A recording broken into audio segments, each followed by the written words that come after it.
Hemos empezado una serie acerca de la carta de los Efesios y esta serie se llama El diseño de Dios para su iglesia. Estamos viendo texto por texto, estamos caminando pasaje por pasaje a través del libro de Efesios porque queremos ver qué es lo que Dios planificó, qué era lo que Él estaba queriendo que el pueblo pueda entender, que la iglesia en Éfeso, que empezó con una iglesia fundada por Aquiles y Priscila, o Priscila y Aquila, y luego fue Timoteo a establecer, bueno, primero fue Pablo a establecer la iglesia y luego fue Timoteo, y esta iglesia comenzó a crecer, y es algo extraordinario porque nada puede detener el Evangelio.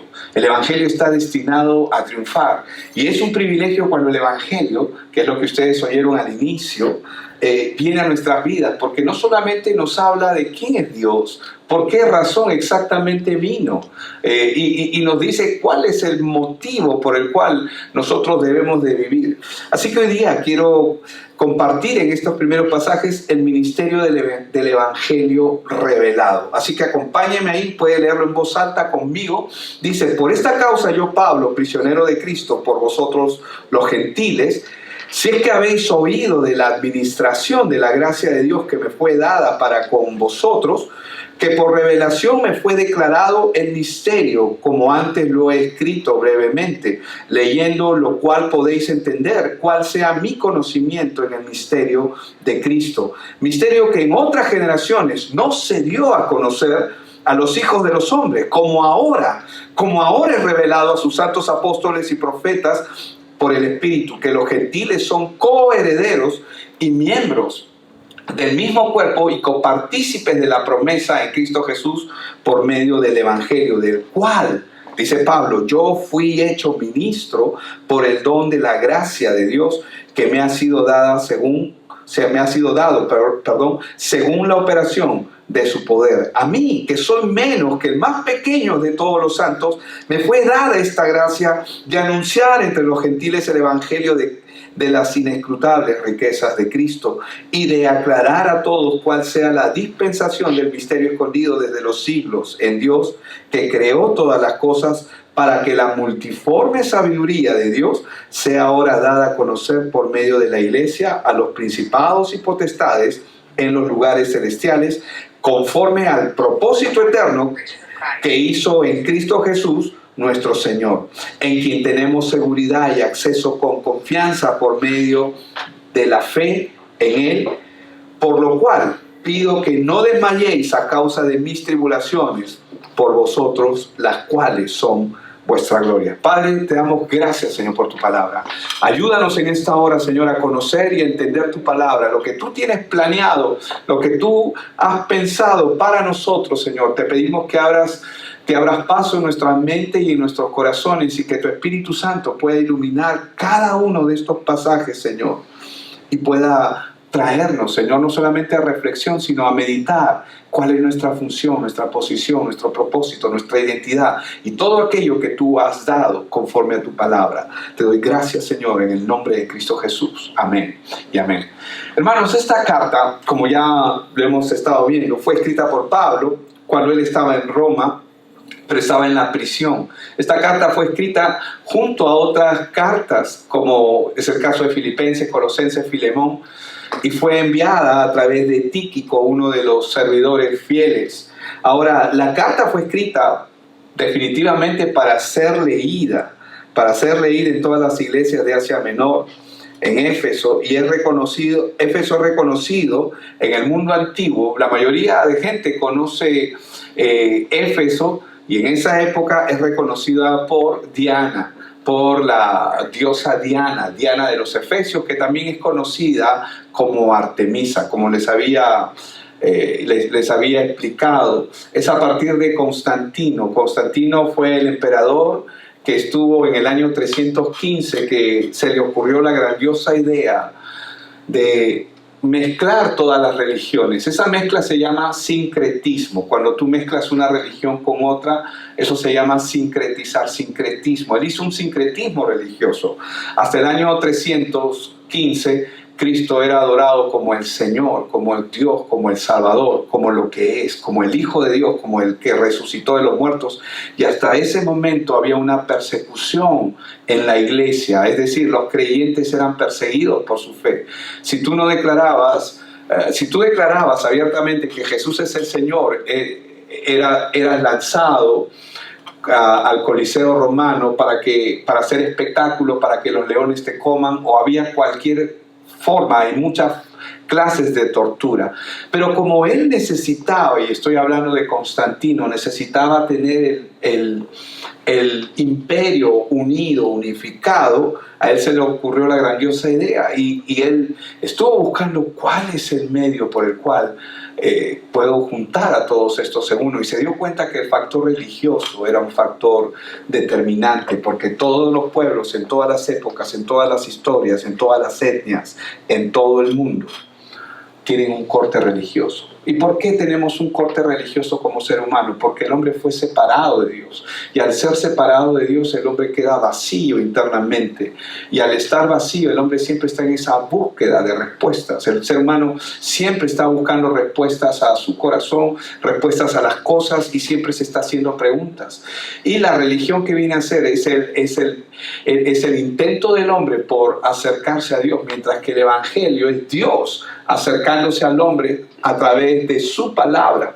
Y hasta el año 300 esto era así, hasta que a él se le ocurrió. Él dijo, porque los efesios y en Éfeso y en toda esta parte del Medio Oriente jamás van a adorar al Señor Jesús. Es imposible que adoren a Cristo cuando tienen una diosa como la que es Diana. Entonces a él se le ocurrió la gran idea de poner a Cristo. A partir de ese momento ponen al Señor Jesús como niño en los brazos de Artemisa o en los brazos de Diana, y comienza el sincretismo religioso, donde ahora a Diana, él dice, sí, Diana es Artemisa, pero Diana también es María.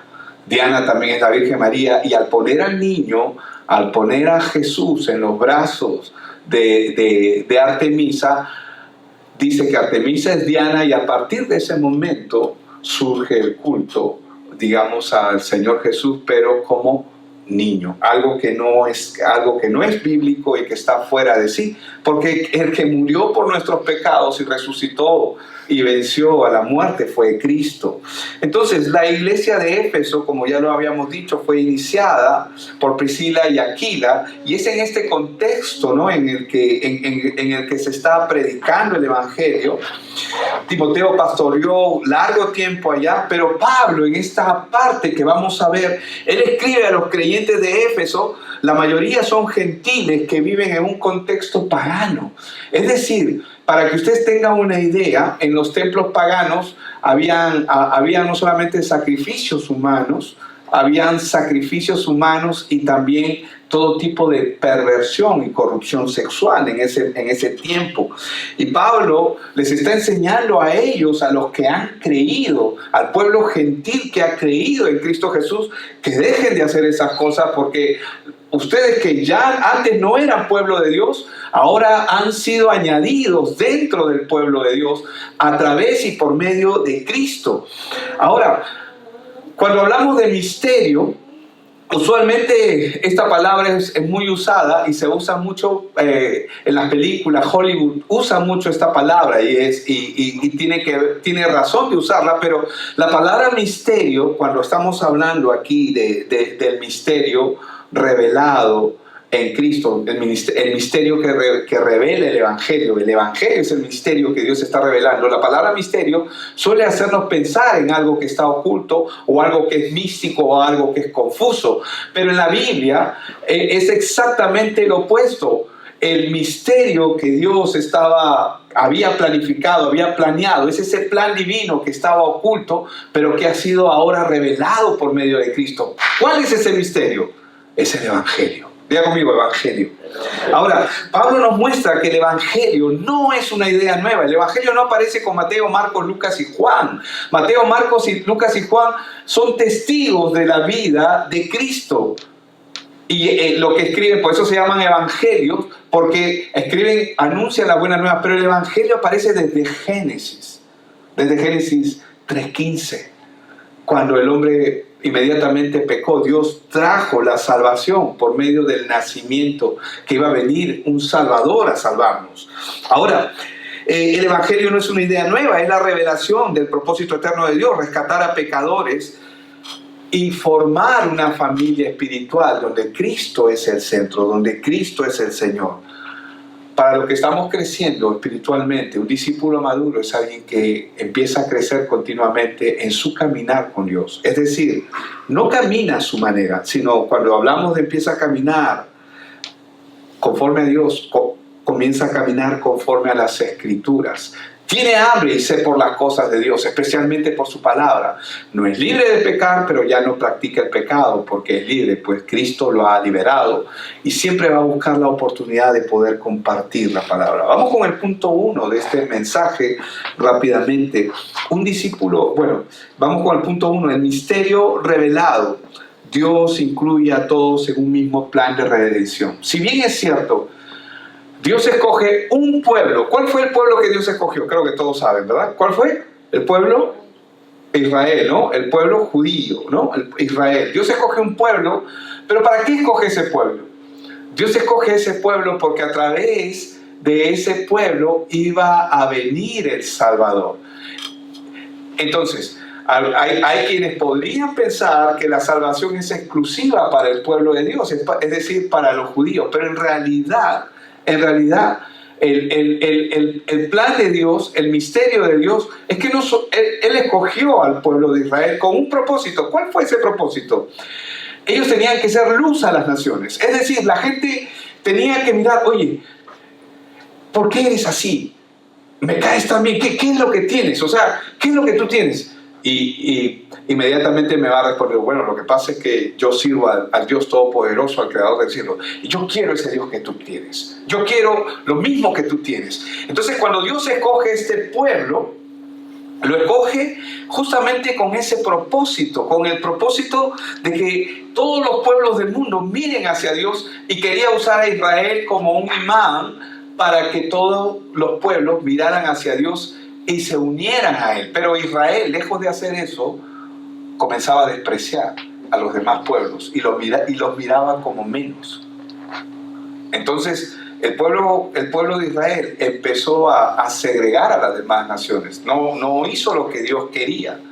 Pero en Cristo Jesús se cumple este propósito, que Dios incluye a todos los pueblos, a todas las naciones, en este plan de redención.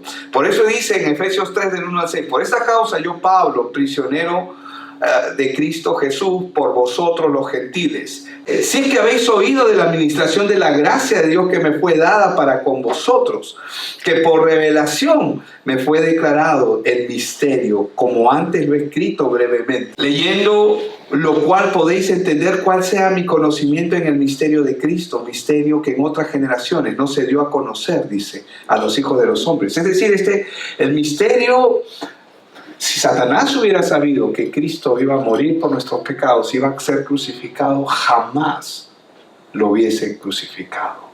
Jamás hubiera incitado a que sea crucificado, porque por medio de su sacrificio nos libertó y le quitó el poder que él tenía. Por eso acá dice, misterio que en otras generaciones no se dio a conocer a los hijos de los hombres, como ahora es revelado a sus santos apóstoles y profetas por el Espíritu, que los gentiles son coherederos y miembros del mismo cuerpo y copartícipes de la promesa de Cristo Jesús por medio del Evangelio.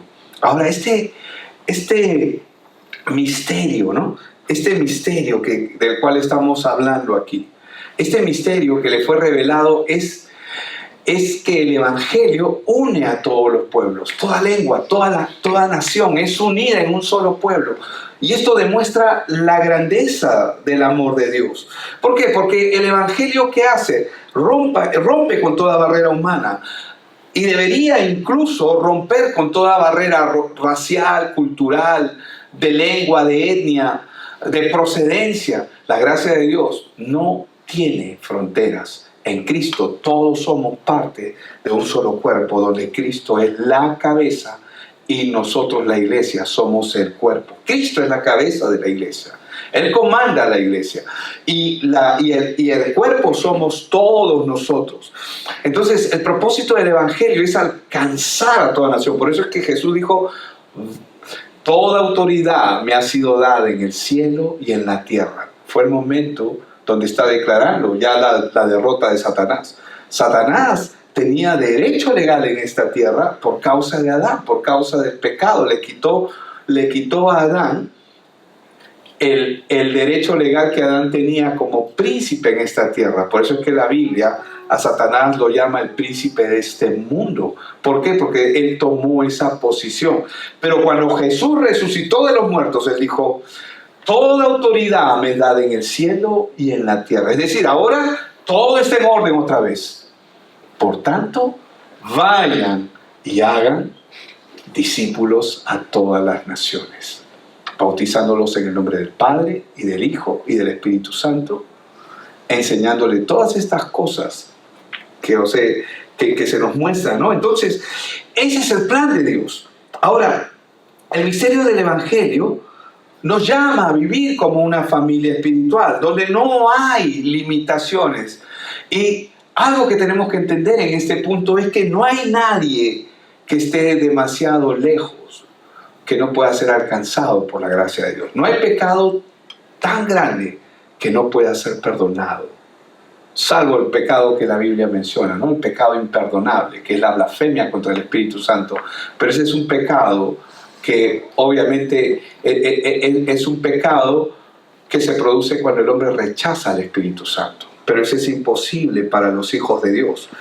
Entonces, no hay pecado que no pueda ser perdonado. Tal es así que la Biblia lo describe de esta manera. Venid luego, dice Jehová, y estemos a cuenta. Esto es el propósito del Evangelio, estar a cuenta con Dios.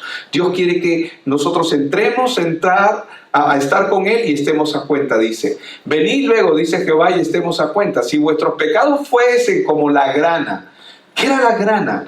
La grana era una sustancia roja producida por un mosquito o por un insecto, pero era tintaba de tal color que se usaba para poder fabricar y para poder hacer cosas de color rojo. Dice, vuelvo a leer, vino luego, dice Jehová, y estemos a cuenta, si vuestros pecados fueren como la grana, como la nieve serán emblanquecidos, si fueren rojos como el carmesí, vendrán a ser como blanca lana. ¿A qué se está refiriendo este texto en Isaías? Nos está diciendo que no hay pecado que Dios no pueda perdonar. Amén. No hay pecado que Dios no pueda perdonar. Ahora, Pablo declara que él es un ministro del Evangelio. Pero quiero que repita conmigo esta palabra, ministro. Ahora diga conmigo, servidor. Un ministro y un servidor es lo mismo, es la misma palabra. Un ministro es un servidor. Y Dios nos ha llamado a ser ministros del Evangelio. Dios lo llamó a él ser un ministro, pero a nosotros también Dios nos ha llamado a ser servidores del Evangelio. ¿Qué significa ser servidores del Evangelio o ministros del Evangelio? Facilitar el acceso a cada persona para que pueda conocer la verdad de Dios. No tu verdad, no mi verdad, no tu opinión, no mi opinión, no lo que te parece o tampoco lo que me parece, sino lo que la Biblia dice. Dios nos llama a compartir este Evangelio. Entonces, vemos aquí en Efesios 3, del 7 al 9, del cual yo fui hecho ministro, es decir, servidor, por el don de la gracia de Dios que me ha sido dado según la operación de su poder. A mí que soy menos, el más pequeño de todos los santos, me fue dada esta gracia de anunciar entre los gentiles el Evangelio de las inescrutables riquezas de Cristo y de aclarar a todos cuál sea la dispensación del misterio escondido desde los siglos en Dios que creó todas las cosas. Entonces, Pablo, ¿qué está haciendo aquí? Pablo se ve él mismo como siervo. Él no se está viendo como un protagonista. Acá no se trata de poner www.yosoy.com, ¿no? O sea, como mucha gente pone su nombre, ¿no? Su nombre completo. No. Él se ve como un siervo. Él está acá para servir. Nosotros no estamos aquí para exaltar el nombre de nadie. Solo hay un nombre que debe ser exaltado. Y ese nombre es el nombre de Cristo. ¿Y por qué? Por lo que Él hizo.